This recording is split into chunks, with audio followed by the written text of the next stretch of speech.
नमस्कार मित्रांनो, तर तुमचं स्वागत आहे आपल्या एका नवीन ब्लॉगमध्ये. तर तुम्ही पार्ट 1मध्ये बघितलंच असेल, आपण होतो मार्लेश्वरमध्ये आणि तिथनं निघालेलो आपण गणपतीपुळ्याला. मग मस्तपैकी आपण निसर्गाचा व्ह्यू घेत फायनली पोहोचलो गणपतीपुळ्यामध्ये. आपला अवतार तर खूपच भंगार झालेला होता, म्हणून म्हणलं जरा आवरून बिवरून घेऊया. आवरून निघालो आम्ही पहिल्यांदा समुद्राकडे, कारण आपल्याला झालं होतं खूप वेळ.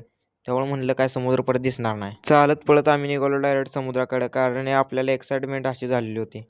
मस्तपैकी समुद्रावर पोचल्यावर तर पहिला आपण फोटो बिटो काढून घेतलं.